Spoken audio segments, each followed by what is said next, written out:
Bueno, buenos días. Antes que nada, muchas gracias por la invitación. Ya desde el año pasado, antes estábamos trabajando en este tipo de jornadas con la gente del IPCBA y siempre es un gusto y una responsabilidad poder venir. Más acá a Santiago del Estero, que uno estamos acostumbrados a venir a Loreto a comer empanada de gallina y hacer otro tipo de cosas, otras actividades, así que bueno, vamos a poner un poco más serio. Pero para arrancar seriamente les cuento un cuento, que viene al caso.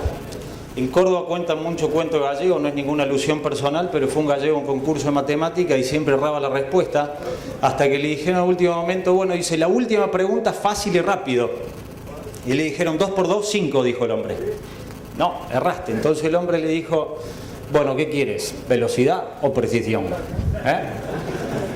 Creo que acá pasa exactamente lo mismo. Vos querés velocidad y precisión. Es cantidad de forraje y calidad de forraje, porque si no, todo el objetivo que nos acaban de mostrar no lo alcanzamos.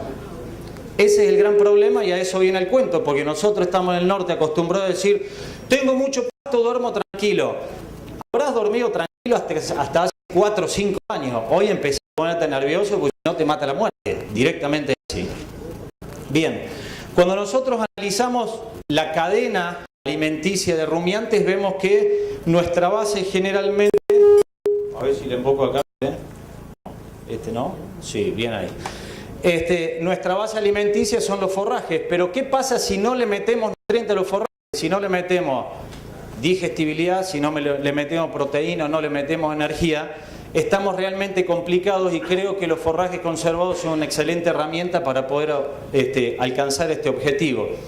¿Y qué me pasa cuando no me voy adaptando al medio? Como primera medida veo producciones que son muy aleatorias y veo si me llueve o si no me llueve, cuando en realidad estamos trabajando la tierra, no estamos trabajando el suelo. Empecemos a mirar qué pasa en el campo.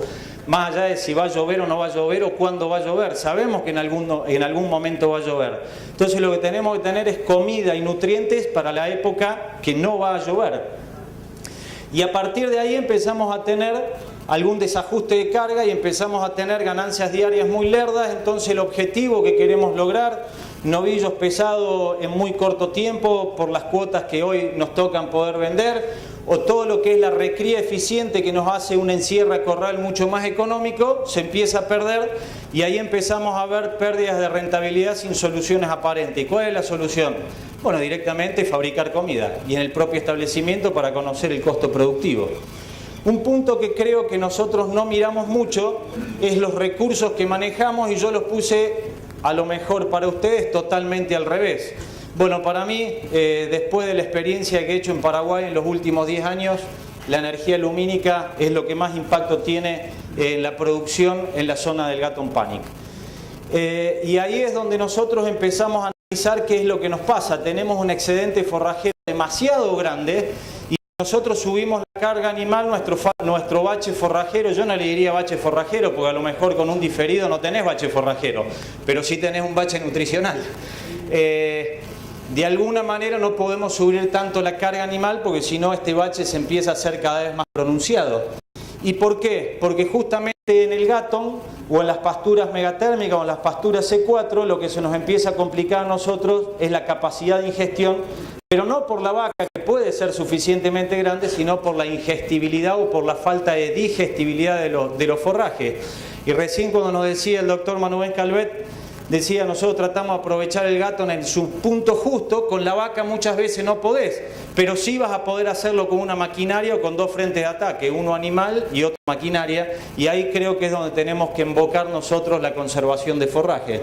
Si no nos pasa esto, se nos baja mucho el stand de plantas, empezamos a tener mortandad de plantas porque empezamos a tener suelo desnudo de todo el forraje que nosotros no pudimos comer, no me deja llegar luz al suelo y no estamos generando nuevos individuos plantas, si se quiere. Esta es una foto típica de la salida del verano, si se quiere, a pesar de no ser aquí en Santiago del Estero. ¿Y esto por qué ocurre? Bueno, ocurre básicamente porque nosotros tenemos un crecimiento muy explosivo de forraje. Empezamos a tener una acumulación neta de biomasa muy grande, empezamos a tener acumulación de energía lumínica y en un punto donde cuanto más nos acercamos al trópico, que el sol cae más a pique, la planta cuanto más crece más se autosombrea y cuanto se autosombrea se muere.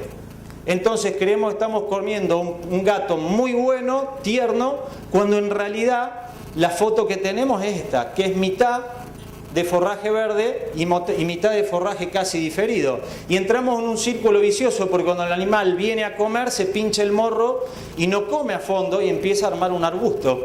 Y ese arbusto sigue sombreando y ahí es donde empezamos a tener ese gran problema. El otro problema, ¿cuál es? Que cuando nosotros tenemos capacidad de comer gato en tierno, los animales se ven fisiológicamente impedidos de comer. ¿Por qué? Porque tiene un estrés calórico demasiado grande y ustedes lo ven en diferentes razas, ¿sí? Este estudio se hizo en Sudáfrica, pero responde Angus, Brahman, Angus por Brahman, Tully por Brahman, y ustedes ven que todas las razas cuando empieza a levantar la temperatura al mediodía se van a dormir la siesta. Y no es que estemos en Santiago del Estero, no es ninguna alusión personal, Felices siestas, dijeron los de la chacarera santiagueña. Pero acá tenemos 4 horas donde los animales no están trabajando, están durmiendo la siesta, y ahí es donde nosotros nos ponemos nerviosos porque el proceso de recría se hace más grande y no podemos terminar novillo de 2 años, de 2 dientes con 450 kilos de peso, que es lo que hoy quiere el mercado. ¿Por qué? Por una cuestión de mal manejo de forraje o de un manejo de forraje no tan eficiente. Y entonces, ¿qué sucede? Tenemos subpastureo. Tenemos reducción del número de plantas, plantas cada vez más grandes, mucho tejido muerto, inhibición de las yemas de crecimiento, empiezo a reducir el área fotosintetizante y empiezo a tener una sombrilla sobre el campo que me deja suelo desnudo alrededor de cada una de las plantas, y ahí aumenta la escorrentía, hay planchado de suelo, hay lavado de suelo, hay concentración de un banco de semillas en diferentes áreas del campo donde yo no lo quiero tener y empiezo a tener degradación de pasturas. Eso es un gato en panic de 25 años o 20 años en el Chaco paraguayo, y ustedes ven que hay parte del campo que alguien se la llevó en referencia a lo que era el campo antes. Bueno, eso creo que es lo que tenemos que nosotros tratar de salvar. ¿Y cómo lo salvo? Yo, de alguna manera, como no tenía posibilidad de ir comiendo, lo que hice fue salvarlo a través de la maquinaria. Le pedí un sector del campo al dueño del establecimiento, yo le dije dame el 10%, no te voy a decir lo que me dio él, pero me dolió bastante, volé, aterricé forzosamente, volví y le dije, bueno, dame el pedazo de campo que quieras y vamos a tratar de hacer una prueba, vamos a hacer un corte mecánico. Primer año de corte mecánico nos dimos cuenta que nosotros le teníamos muchísimo miedo a la maquinaria cuando en realidad el veneno lo teníamos en la pastura, porque lo que más te dictamina el costo de un forraje conservado es el volumen de forraje a conservar. Si yo no tengo plantas, el forraje es carísimo, es lo mismo que salir a cosechar una soja de 10 quintales. No tiene sentido, porque la máquina no me cobra por rollo, la máquina me cobra por hectárea. Cuanto más plantas por hectárea tengo, más barato me sale el forraje, y es ahí donde empezamos a tener un círculo virtuoso. Me bajo el costo, tengo más forraje, me vuelvo a bajar el costo, tengo mejor calidad, y ahí es donde empiezo a mejorar. Primer año de mecanización de la pastura Tanzania, segundo año de mecanización. No tengo fotos del Gatton, pero créanme que los resultados en el Gatton son exactamente lo mismo, ¿sí? Efectos colaterales, control del monte. Cuando yo corto mecánicamente, no estoy eligiendo, corto monte y corto planta. Cuando la vaca sale a comer, come solamente planta. Entonces el monte cada 2 o 3 años lo tengo que salir a controlar. Otro efecto colateral, ¿cuál es? Mayor cantidad de plantas por hectárea, porque cuando yo largo animales a comer, lo primero que nos comemos todos es la cereza del postre, ¿sí? Bueno, esa plántula que ven que está creciendo, que no tiene su sistema radicular todavía afianzado, sobre todo en suelos flojos, lo que hace el animal es arranca esa plántula y baja el stand de plantas. Cuando yo mecanizo el corte, estoy aumentando el stand de plantas. Entonces, ¿cuál sería la recomendación? No me dejes semillar la pastura, cortá siempre tierno y déjamela semillar una vez cada 2 años, cada 3 años, dependiendo del stand de plantas que yo tengo. Creo que es suficiente, y el resto me dedico a cosechar forraje de muy buena digestibilidad y me dedico a cosechar forraje con un altísimo valor nutritivo, ¿sí? Para hacer esto, ¿qué tengo que hacer? Cortar el forraje cuando se cruzan las curvas de cantidad y calidad. ¿Y cuándo es eso? Previo a la floración. Previo a que la planta trasloque todos sus nutrientes a su descendencia, que sería la semilla. Cuando la planta de alguna manera se empieza a poner gorda en nutrientes y dice, bueno, ahora que la cosa está buena, voy a florecer y voy a generar descendencia, ahí lo tengo que comer. Como las vacas no me alcanzan para comerlo, lo que hago es comerlo con las vacas por un lado y con un sistema de nidificación por el otro, con todos los efectos que acabamos de ver, que son sumamente beneficiosos. Entonces, en vez de a lo mejor, no estoy discutiendo el sistema, y pido disculpas de antemano, a lo mejor un poco de diferido suplementado con el mismo heno producido en el campo, con un valor nutritivo, con un porcentaje de proteína, que a lo mejor no sea del 10, pero que sea del 8, es mucho mejor que un porcentaje de proteína del 3 o del 4. ¿Está? ¿Por qué digo cortar temprano? Porque cuando nosotros empezamos a aumentar el porcentaje de fibra, me baja el consumo. Si consumo es 120 dividido el porcentaje de fibra, ustedes van a ver que cuando el forraje tiene poca FDN, se pueden lograr altos consumos, sobre todo para sistemas de recría que tengo animales con un frame chiquito. En un rumen de un animal de 250 kilos, para meterle nutrientes, lo que necesito es una altísima digestibilidad. Entonces, la diferencia entre el 2 o el 3% de consumo del peso vivo marca una recría promedio de la zona, una recría corta y rentable, sin ningún tipo de miedo de los precios que vaya a tener, porque yo tengo controlado mis costos, porque la comida la estoy fabricando yo de alguna manera. Y ustedes lo ven ahí, cómo cambia la proteína cuando cambian los días a defoliación y cómo cambia radicalmente la digestibilidad también.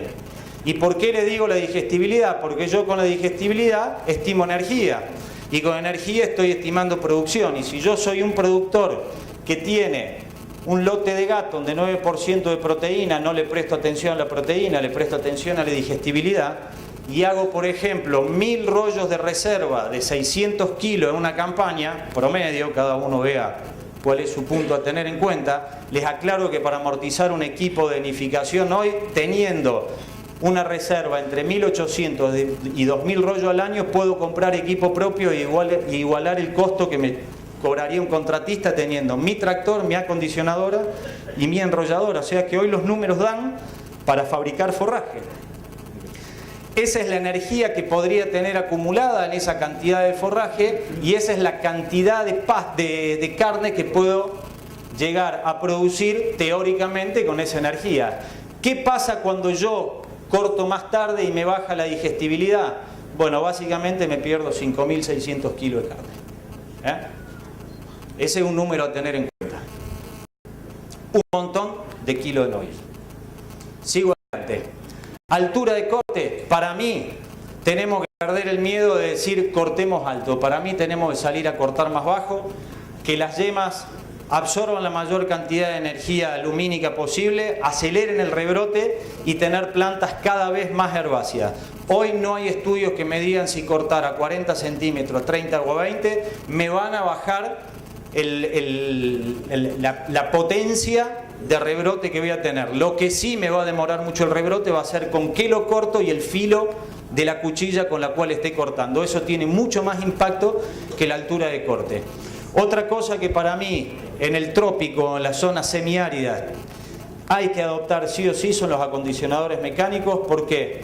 Porque cuando yo corto el forraje, la acumulación de nutrientes baja abruptamente, pero la respiración sigue. Entonces empiezo a tener un balance negativo al momento de comer el forraje.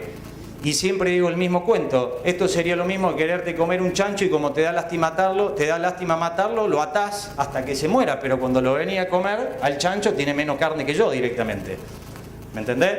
Entonces no hay que comer. Lo mismo le pasa al rodeo cuando va a comer un forraje que está sobre respirado.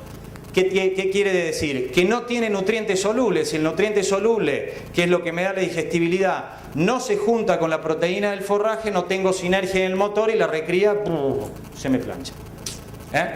En definitiva, en el trópico, ¿puedo lograr forraje verde de muy buena calidad? Sí, ahí tienen. Brachiaria brisanta, que es mucho más voluminosa, teóricamente mucho más difícil de secar que lo que sería un Gatton Panic, y sin embargo se logra.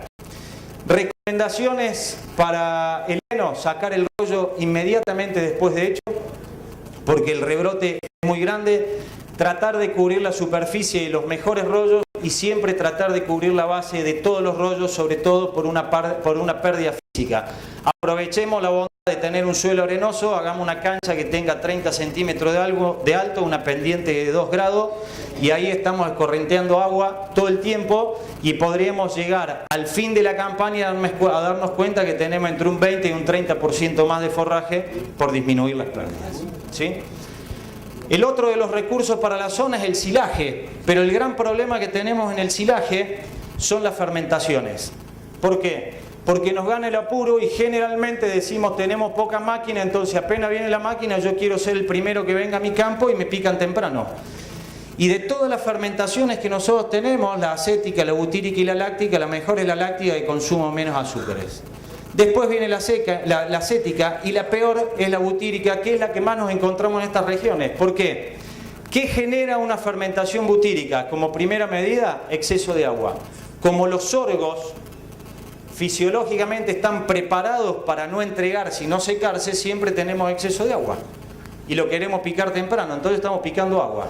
El otro gran problema, ¿cuál es? Exceso de tierra. Ese es el otro gran problema, y acá si hay algo que sobra, es tierra. No para comprar, sino el ambiente sobra tierra. Bueno, eso creo que lo tenemos que tener muy en cuenta.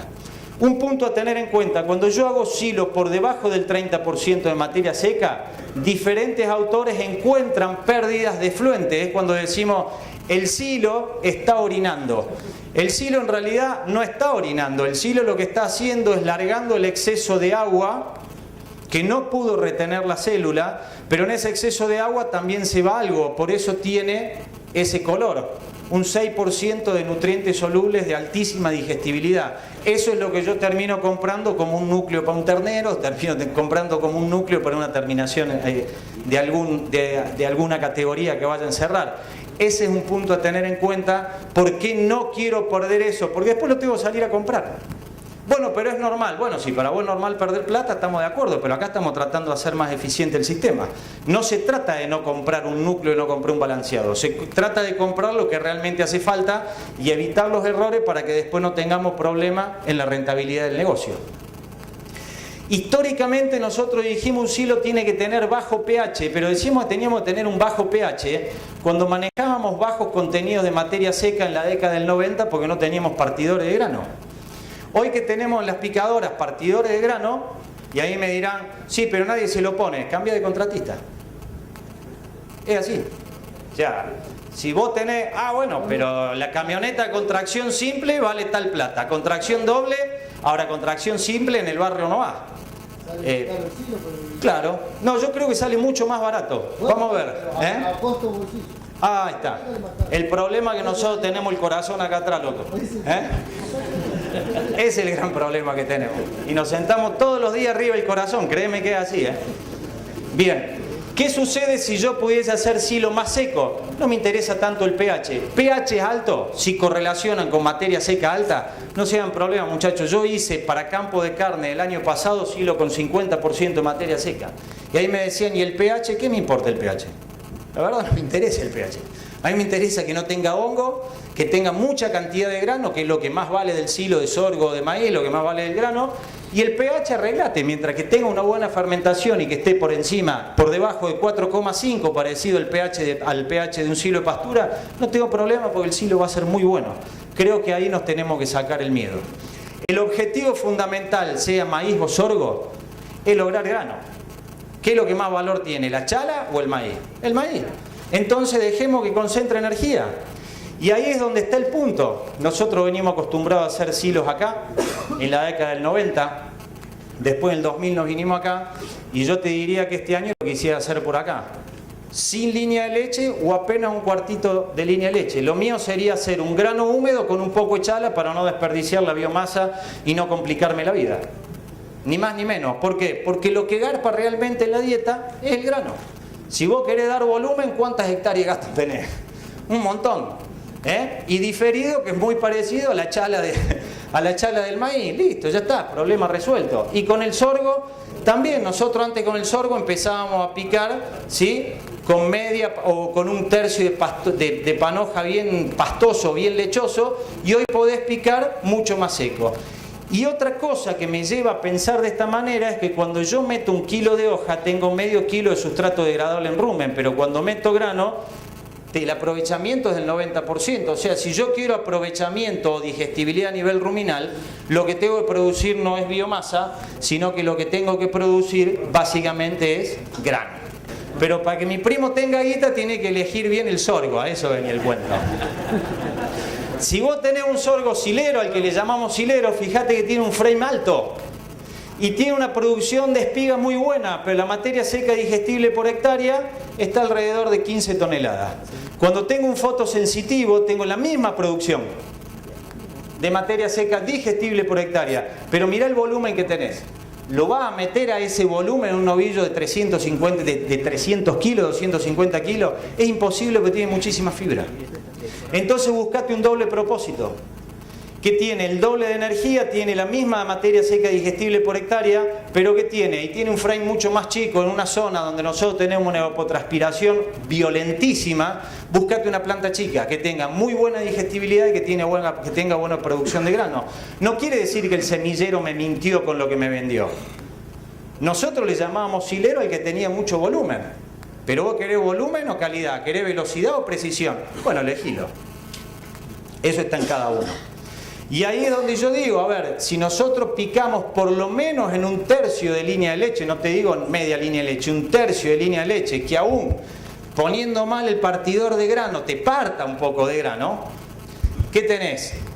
Muy buena digestibilidad, consumo relativo altísimo, o sea que el agua no me limita el consumo, y ahí ya empiezo a tener una muy buena porcentaje de espiga, lo que quiere decir que ese silo energéticamente va a ser muy bueno, que combinado con la pastura en pie o con el heno que hice con alta proteína, empiezo a tener una producción con forraje barato y voluminoso que hice en el propio establecimiento, que si además lo puedo complementar con una suplementación de un subproducto agrícola, tengo una bomba nutricional para hacer plata barata, ¿sí? O para hacer carne barata en una zona que antes creíamos que no era tan productiva. Si nosotros anticipamos 10 días la cosecha, fíjate lo que me pasa. Pierdo 1 tonelada de forraje por hectárea y estoy transportando 7 toneladas de agua con un gasoil a 13 mangos. Ahora cada vez que te arrima el surtidor es una milanesa que tenés que poner para seguir andando. Bueno, hay que tenerlo en cuenta porque eso es una pérdida silente que tenés todos los días por no haber tomado a lo mejor la decisión correcta en cada momento. Pero como pensamos con el corazón que tenemos el bolsillo atrás, vamos a los números. Si yo soy un productor de 40 hectáreas que me producen 35.000 kilos de materia verde por hectárea, el dato de los 35.000 es para elevar el ego a cada uno de nosotros esta mañana, puedo tener 1,5 millones de kilos de forraje. Si lo pico con el 35% de materia seca, tengo 0,5 millón de kilos de materia seca con buena energía, 2,1 megacalorías. ¿Por qué? Porque tengo un buen contenido de grano, buen contenido de almidón en el grano. Potencial de producción, 55.000 kilos de carne. Me apuré, me ganó la ansiedad, lo vi a mi vecino que estaba picando, lo quise arrebatar y le traje la picadora para el campo mío. Ahí perdiste.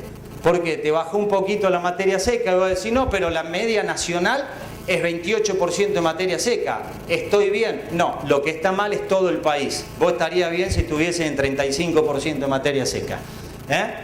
Ese es el problema de algunos sistemas. Cuando hacemos lo que hace la mayoría nos sentimos cómodos, pero no quiere decir que estamos haciendo lo correcto. Eso es lo que yo le quería explicar a mi mamá cuando era chico y mi vieja nunca lo entendió. Bien. Tengo mucho menos energía y por supuesto ¿cuántos kilos de carne de menos? 17.000 kilos de carne menos.